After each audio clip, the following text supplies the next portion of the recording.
I love printmaking for lots of reasons. I love the smells. I've always been intoxicated by the studio. I love the kit.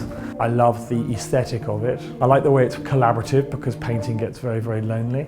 Oh, yes, we like that. That is gorgeous.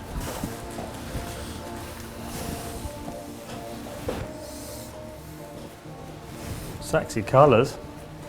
Should we do another one a bit like that? I work often using quite simple images metaphorically. And I'm a figurative painter. I work with a whole series of images that I hope have an emotional charge to them. I've been making a series of very simple monotypes where you paint on a plate.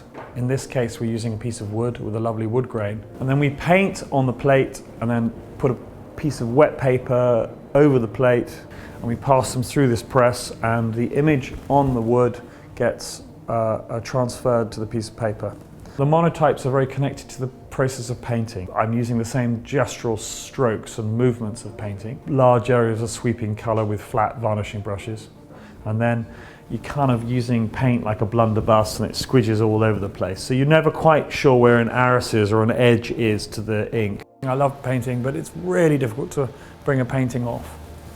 And I think perhaps because subconsciously one's materials are less expensive and you can push them out through the press, and also there's the magic of everything happening through the press, which happens back to front. In a sense, that relieves the pressure and one gets less precious. I thought if I painted this white around, that might be quite nice, or blue, and take it right up. Okay. And perhaps put it over the top. When I'm stuck in painting, I can go into print, and so my print studio at home is next to my painting studio. So I'll feed, the print will then feed into the painting, and vice versa. So the two languages and the two types of two mediums feed each other.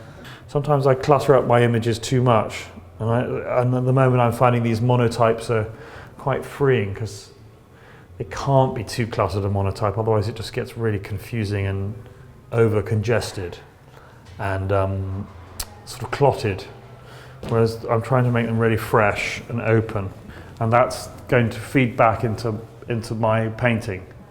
So I'll often make monotypes when I'm about to change and go into doing some new work and reinvent myself a bit. These are roulettes. You roll them over a piece of metal and they create a really nice tooth. They also sound lovely.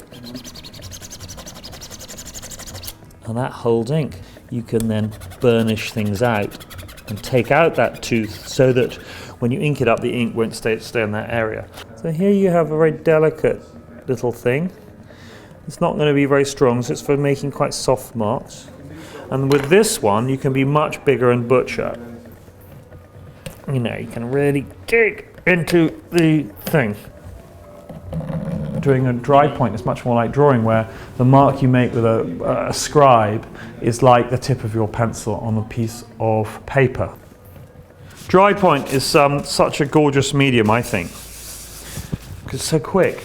You know, drew them last night, print them today. Everything's slightly out of control because you can't really control the marks you're doing.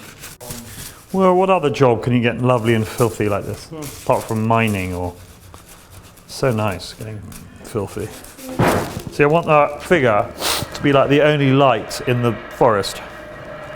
Good. So they're all ready to print now.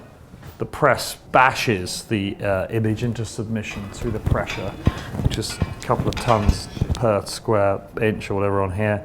And with a damp paper, literally the image gets sucked into the paper, and you've got this lovely sort of embossed, rich image from this process. It's a very different process. So this is big and butch, and the other one's soft and floaty.